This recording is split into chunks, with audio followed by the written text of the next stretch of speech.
Hello everybody, we're back. It's been a little bit since we've recorded, but a bunch of stuff to update on, and today we're going to focus on getting VS Code set up to program our ESP32 dev kit. But first I need to talk about some things that I have been testing. So the display, which is this guy, that I've been using again for my product and I was using for the dev kit, is basically discontinued. Not exactly, but the stock is really hard to get, and the company that I get it from is now saying that they're not really making this anymore. They're making large batches like months apart, and so not really a great way for sourcing. This thing has worked like a champ. I love it, and I have all the code working for it. Now, they recommended that I use this display. Let me turn the gain down here a little bit. Seems like it's getting a little loud. Okay. They recommended this as a pin replacement. It's exact same size, 1.54 inch. It's 200 by 200 pixels. And again, there's a little bit of a language barrier here between me and China. My understanding was this was a drop-in replacement. So like unplug that one from my hardware, plug this guy in, and we should be good to go. So I've spent the last week trying to get this to work. And so at first I plugged it in, nothing worked. And I said, yo, good display, nothing's working. What's the problem? And they were like, oh, let me see your schematic. They looked at the schematic looks fine. And then I said, did the LUT change, lookup table? Because these have, they're called lookup tables to determine how the voltages are controlled very finely to create the display. And he was like, oh no, you got to load the new source code. So I looked at the new source code for this display. It's entirely different than this. Like the commands are different. The way you operate it is different. And so it was never going to work as a plug-in drop-in replacement. And so, okay, I start working on that. I spent several days testing this, going back and forth. I busted out. I got out the logic analyzer. I had all these things hooked up. Let me show you the dev kit that we got back, by the way. Hardware's back. It's got wires everywhere, trying to figure out what the heck is wrong. After all of this and going back and forth with China over and over and over again, the stupidest thing, and I'm not blaming China or Good Display for this. This is my fault, but it's going to sound stupid when I show you. But believe me, I spent days working on this and did not realize this. Here is a working display. This is my good old GDEP015OC1. If you'll notice, the connectors are right here on the front. So you're seeing the front of the display and you can see the connectors. If I flip it over, the back side of the connector tag is just sort of this dark color. There's no connections on the back side there. It's not really auto-focusing, but not really. So all the connections are on the front, and that's how it goes in. And so on our hardware, when you're looking at the front of the hardware, this screen, the working screen, plugs in like this. So it's facing away, because then it bends up over and gets installed like that. Okay? All right. After days of working on this, I looked at the new display carefully. Notice anything different? That's the front of it. The cable's dark. There's no connections because the connections are all on the back side of the screen. This cable is backward from what I was expecting, and that's the first problem. Is that's never going to work because the way I had it plugged in was upside down. Nothing's making connections to anything. The second problem is I can't install it this way, because the way it gets installed in the case is it's got to bend up this way.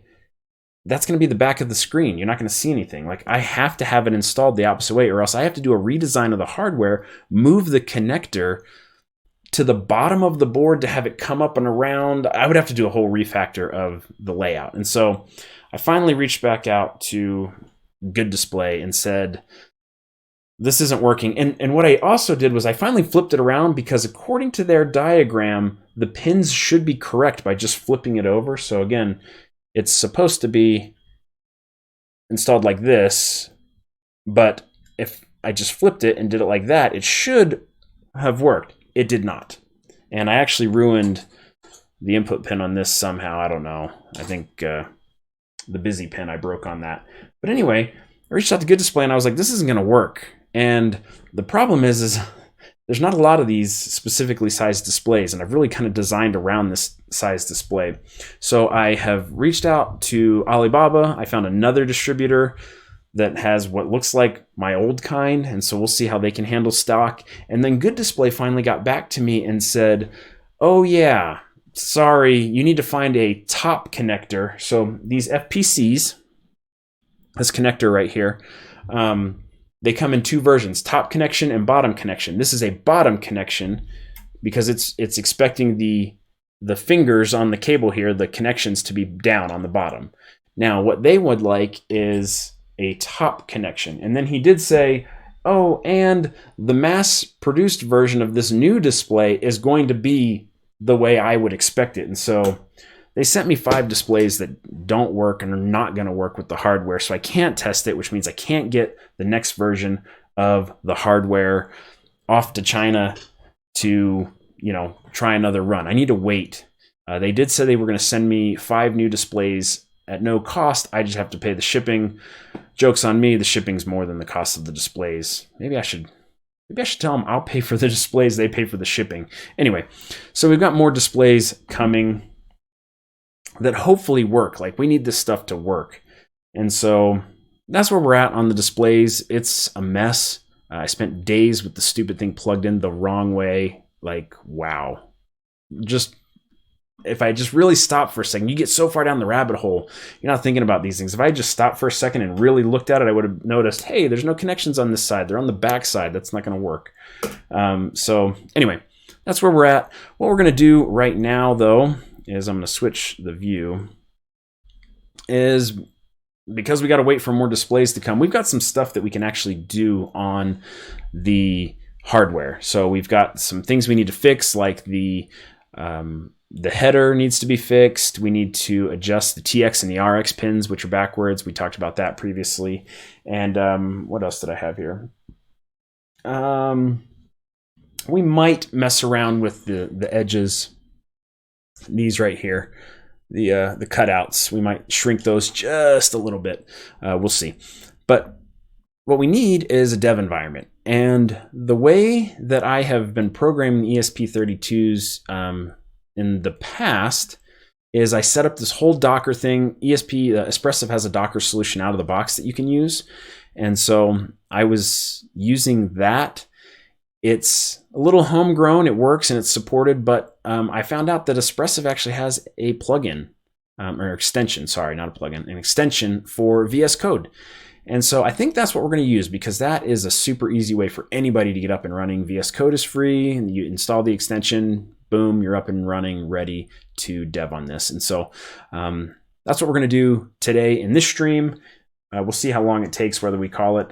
Again, I'm also going to stream fixing all that stuff in the hardware so you can see how we do that. But today, let's get VS Code set up. I need a chip shot right now. Like, I've been deep all week and I need a win. And this is an easy win. So let's do it. So we're in VS Code here. I've installed this once before on another machine, but I don't really remember all the steps. It was pretty straightforward. So let's just do it. You come over here to the extensions, click on that. And then we just search for, I believe it's just Espressif. Espressif-idf, right there. Great, and it's by Espressif Systems. And oh man, look at that, 5 stars. Oh, you know what? I remember looking at this. I thought there were 10,000 downloads and then lots of reviews. It's 5 stars, but if you hover over it, it's rated by 2 users. So we'll see how good it really is. And then we'll just click install.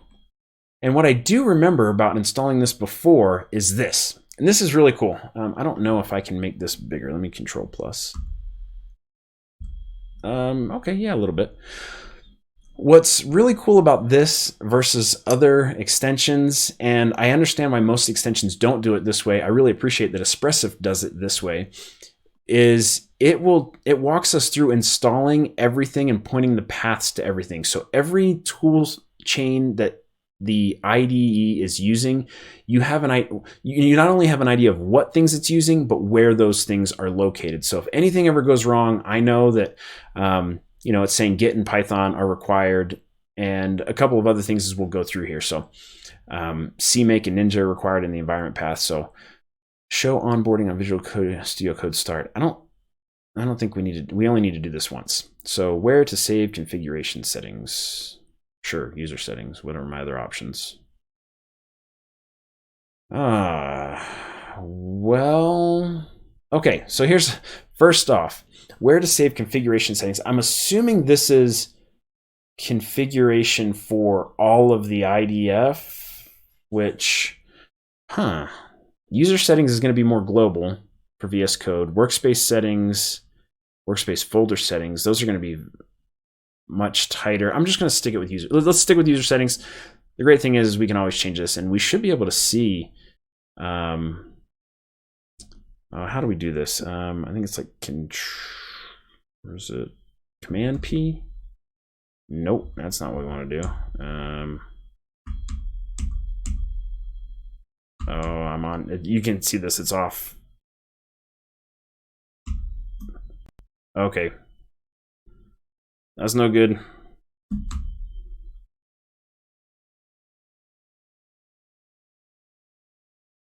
We'll edit that all out. Okay, back to this. We're going to stick with user settings. We're going to say start. And then it's going to say select the Git and Python version to use. I think just whatever. Oh, see.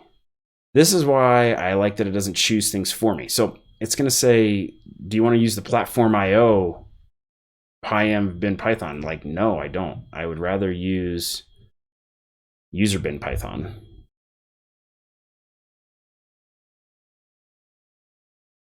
Should I use Python 3? That's a good question. All right, I'm just going to say user bin Python, just the regular road version. And it's already found my Git version, which is good. Okay, select IDF version. Do you want the release version? Select directory to download install. Result directory will be home Kevin esp-idf. I don't know if I want it just right on the root there.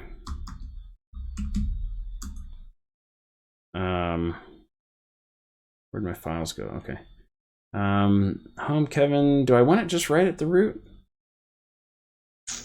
I feel like I might want it in my dev folder.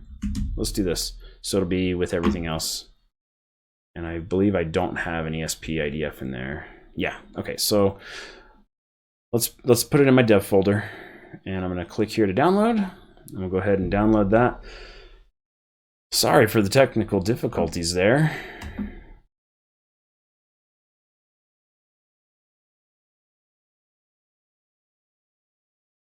Okay.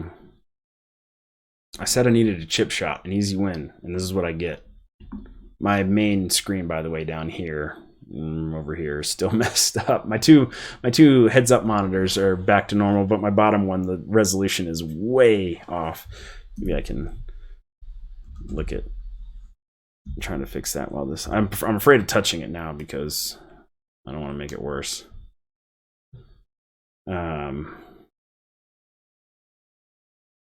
Sonic resolution. I think I need to change the resolution. Is probably what I need to do. Almost done. Yeah, I need to change the resolution on my built-in. 16 by 9. Let's do that. Okay, I think I'm gonna get there. Oh, it's almost done downloading. We gotta finish up. I'm gonna hit apply and it's gonna fix everything back to normal.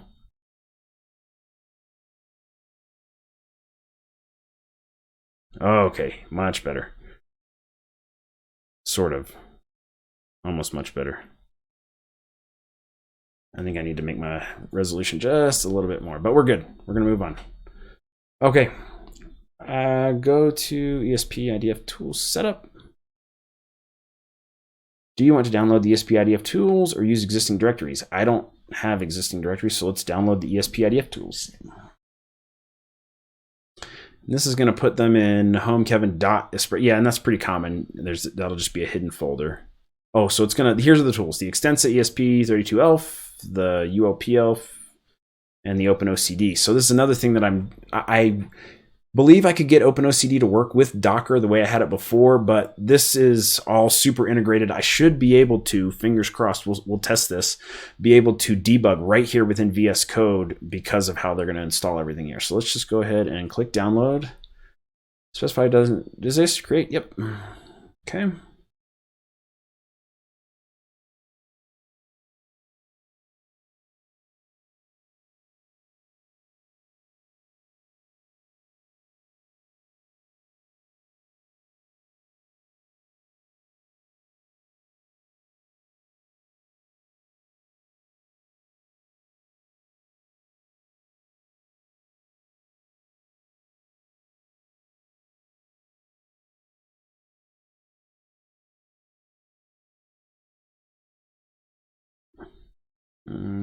Okay.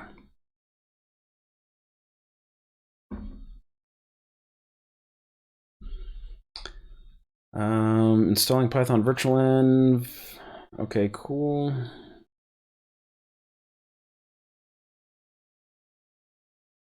And I guess I'm over here on my other screen just seeing where this stuff installed. esp-idf is installed, and then back in my home directory, I think I can just do Control H. Yes, I'll show the hidden stuff. And Espressif is over here with the tools installed, so that's cool. Great. Okay, let's go to next step. Everything looks like it's in its place. Please specify the directories containing the executable binaries for the IDF tools. Those we just installed those. They're going to be in these where it put itself. So, okay, check. So that's good. So again, this is what I was saying I really like. I know all the tools that the extension is using because I helped it know where to put them. And that way, if I'm having a specific problem with something down the road, it's not like this very, opaque. It's an extension installed wherever extensions go. Like I was a part of installing these things. And some people might think that that's, not a great user experience and they should just do it all for you. But I personally like it. So to each their own. View IDF, ESP-idf project examples. Let's go ahead and click on it. Okay, cool. So yeah, check it out. They've got a whole bunch of samples, Bluetooth samples, build system, Ethernet, get started, blink hello world. We're not going to do that. Maybe we should. Nah, we're not. We're not going to do that. So I think we're good. It's installed. We can get rid of this onboarding here. We can close. I'm going to shrink this back down to a better size there. And now we have the extension installed over here. esp-idf explorer. So when I click on that, we don't have anything, but we'd have to create a new project, which, all right, let's do the hello world. Let's go through it. We got time here. How long have we been streaming? 21 minutes. That's nothing. All right. Let's, I don't know, get the extension back out so we can see how to create a new. All right. This is, I'm almost positive, going to be where I actually need I think it's Control P. Control P, not Super Key. Super P messes up your resolution. Okay, now if I do ESP, no. Darn it. My VS Code is failing me. It's Control Shift P. Control Shift P. Let's get out of here. Control Shift P. There we go. And now we can do esp-idf. Great. Build, configure, create project, flash project. I bet if we keep scrolling, we'll get like the. Maybe not. Okay, we'll go to create project. esp-idf create project. Oh, template app, Fibonacci app. It gives us, I'm going to say template app. Open a folder first. Okay. Sorry if you can't see that. You can't see it because my head's in the way. The error right behind there, let's see. It says open a folder first down here. So you have to do that while you're inside of an existing project. But what if I really just want to do one of the samples? Like, why won't it let me do that? Flash and start. Come on, help me out. Example. Oh, show esp-idf example projects. Look at that. It's right there. Okay. See, I got ahead of myself. And let's do just hello world. Starts a free RTOS task to print hello world. See the README. Create project using example hello world. Let's do it. Where do I want to do that? Home. We'll put it in dev. We'll do it right here. Home dev. All right, what did it create for me? Did it do it right in the root? That's going to be annoying if it did. Files.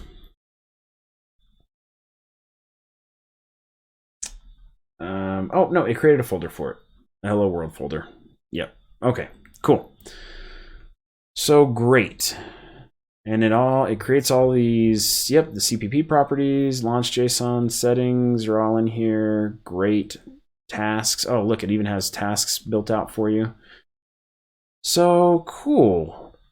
Now let's go to the README. Nothing there. Let's come into main. Hello world main C. This is ESP32 chip with this many cores, Wi-Fi, something or other. Okay. Oh, it's going to say it has Wi-Fi, BT, BLE, printf. You know what? Let's see if we can get this to program onto one of our pieces of sample hardware. Let's do it. So now let's come to the ESP-idf. And we still have nothing here. Why is that the case? Start app trace, app tracker. I want to build it. I would have expected, so on Platform IO, you have this similar thing. You have a project task. So if you're in a Platform IO project, it'll have things like build, upload, things like that. That would have been nice for ESP-idf extension. Like right here to give me a list of like things that we can do, like programming it. So what I'm going to do is I'm going to grab just one of our boards here. This is our hardware. I can't remember if the last stream I showed you guys the hardware. Like, it's awesome that we have the hardware. And I need something to program it with. A cable. All right. So I'll plug that in a second after we figure out. We're going to go Control-Shift-P again, and we're going to say ESP-idf. Well, so the tasks should be built in. So let's just do Control-P. Not what I was expecting. Let's open this back up. That's because I was in the other one. Let's do Control-P. Okay, here's my tasks. Recently open. I don't want to search. I want to do a task, though. Why is it not helping me out? Search P. Okay. Okay. Control-Shift-P, and then we do tasks, maybe? Task, run task. I don't know what the run task is going to do for ESP-idf. And the way we can find that out is to look at our task.json. We've got build project, set IDF target. Well, this is our basic build, so our default. So we should be able to do Control-Shift-B and just have it build. We've got a clean task. We've got, oh, see, look, we have a flash task. Wonder why it's not picking these up. So like if I go to run, oh, I can't remember how to, I had all these, like I said, I've done this mostly outside of VS Code. Run task. Alt-Control-T. That wasn't even close to what I was pressing. Alt-Control-Alt-T. So if I do that, now it's going to show me all of these. Okay, cool. Control-Alt-T. There you go. I don't know where I was with the other stuff. All right, so I'm going to do Control-Shift-B because I know that that's the default build task. And let's just see what it does. Building. Looks like we're getting a whole bunch of output down here. That's cool. And I mean, it's building. We'll just let that go. Control-Alt-T. I gotta remember that. Control-Alt-T, Control-Alt-T. I'm assuming this is a one-time hit on the build. It's not taking too long, but I mean, it's a bit to run through. Okay, so build completed. And so now, just to test that theory, let's do, let's change something about the process. Hello Twitch, we'll change this to hello Twitch world. Twitch world. Save it, and then I'm gonna do Control-Shift-B. It should just build the diff. Okay, yep, perfect, very fast. Okay, now let's do, just to test it, let's do Control-Alt-T, and we'll say flash the device. And I'm just gonna, without anything plugged in, I just wanna see what this does. It's gonna build it again, and it's gonna say what? I didn't find anything, because serial port dev TTY USB 1. So it failed, which I would expect it to. I didn't have anything plugged in. So what I'm going to do is I'm going to plug in my device that we've built, and I'm going to run that task again. Flash the device. Okay, and it failed again. I know I can, and it's trying to do dev TTY USB 1, which I don't think is valid. ls dev / TTY USB 0. Okay, so I'm gonna unplug this. So I'm not sure where it's getting that USB 1 from. I'm guessing it's somewhere in my settings or launch or something. We need something to tell it not to look at USB. Let's look in the launch task here. USB 0 or 1. All right, so where is it picking that up? Why is it doing USB 1 instead of 0? SDK config. I don't think it's going to be in here. All right, when all else fails, you do Control-Shift-F. USB 1. Not found. Okay, that tells me one of the tools is trying to pick a spot for us. So let's do Control-Shift-P, esp-idf, -idf. And let's see if there's something here that allows us to change. Configure paths, no. Launch GUI configuration, monitor your device. I do want to do that. Select port to use. Set default SDK, set espressif. Oh, device target. That sounds promising. Set device target.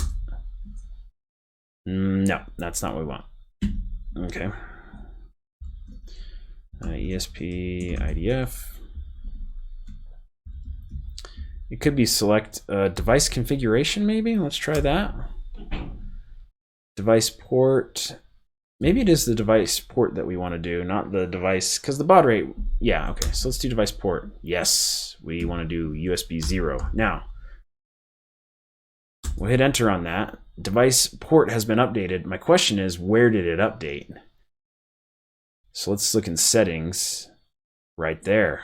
So it is local to that. So now let's do, let's go back to Control-Shift-P and let's do user settings. Settings. I want to look at my user settings to see what maybe preferences, open settings, JSON. I want to know where it installed. Okay, so where's this file? This is in config code user settings. So this is where it set those IDF paths. So these are all okay, I think, to be here. I just wanted to make sure it wasn't storing anything like that port at a global level. Not that that would matter too much in this case, but I want to make sure that local settings to a project are stored locally to the project. So that is great. We could have just come in here and set this IDF port to dev TTY USB 0. So that's saved, and now we should be able to plug this baby back in. plugged in, and then run that again. Tasks, run task. I want to flash the device. Connecting. It looks like it's writing at 20, 40, 60, 80%. Oh, this is going to work. Oh, and we want to monitor too. We want to flash and monitor. Okay, no big deal though, because what we're going to do is I'm going to unplug it now. It flashed, which is awesome. And let's do monitor, ESPF monitor. See, what we really want to do is this build flash. Control ED is what it looks like. It is the shortcut. Control EM. So let's do monitor your device. I'm going to plug it in, hold down the reset, so it's not actually starting, but the USB port is there. I'm gonna hit enter. I got my things everywhere. Okay, IDF monitor on, and now I'm gonna let go of the reset button, and we should see the output. Awesome. Okay, I'm gonna unplug it before it restarts. Sweet. All right, so this is one of the things I really love about the USB chip being external. The USB not being handled by the chip itself, because you can see the entire boot sequence, because it can connect, your computer can connect to the USB, the FTDI chip before the ESP32 even boots up. And so you can see the entire boot sequence from the very start, which is right here. It's saying, here's where I'm at. And then it goes through all these things mean stuff. This is going to tell you the reset reason, power on reset, flash boot config. It's going to go through loading all this stuff up. It's going to give you the SPI speed is 40 megahertz, DIO, SPI flash size 2 megabytes. That seems low, but okay. All this boot stuff. This is just like you're booting up a Linux machine. You're going to get all this awesome output in the monitor output. So we're going to come all the way down through here, and then you can see right here is where the app starts. We got our Hello Twitch World, which is what we changed it to, so we know that that's working. This is the ESP32 chip with 2 CPU cores. It's got Wi-Fi, Bluetooth, and BLE, Silicon Revision 1, 2 megabyte external flash. I thought I had 4, but whatever. We'll worry about that later. Anyway, the point is, we got our chip shot. We are up and running. We've got the ESP, the Espressif extension installed in Visual Studio Code, so we're ready to program in here and flash, and we'll get all the way through to hopefully debugging with OpenOCD right in VS Code. I'm really excited to see how that works. That might be, I've never had OpenOCD be really easy to set up. There's always some weird thing, so I'm hoping that this is an exception to that and it sets up nice and easy, but that's great. We've got the start of our development environment for our ESP32 ePaper dev kit, so that we can again, not have to mess around with, it's a more integrated build experience, I guess is what I'm saying. I love Docker, and I wish that this would use Docker, because then everything is super clean and doesn't need to install stuff, and which can create collisions. The way they've installed all the tool sets here shouldn't. However, one thing that Docker would save us here is, if you remember at the beginning, we selected the user bin Python. If we ever change that or move that or remove that, you know, you saw I had like 6 Python selections, then it's going to break the tool set. I imagine we could just come in here and point it to a different path, which is nice. But again, with Docker, all that stuff you can delegate to a container from an image, and all the dependencies are there. They're locked down. And I really think that's a cool way to set up build environments specifically, because then you can change the tool sets super easily in the versions and things like that. And so, but this is what we're going to use for now. Very integrated. Most of the stuff is separated out into nice folders. We know where all the paths are for all the tools that we're going to be using. So I think this is a good spot to be in, and we can start building our ESP, our dev kit code to do a sample with our displays and showing things. So that's going to do it for today's episode. Again, I apologize for the technical difficulties, but this is a simple way to get the Espressif extension set up and get you on your way. So join in next time. What are we going to do next time? Let me tell you before I let you go. So you have something to look forward to. We're going to start fixing the stuff. We're going to start fixing the header problems on the board in KiCad, swapping the TX and the RX pins. We got to fix all those things before we can send another run of this off to PCBWay. So that's what we'll be doing in the next stream. We'll be fixing PCB problems that we created. So thanks again for watching, and we'll see you next time.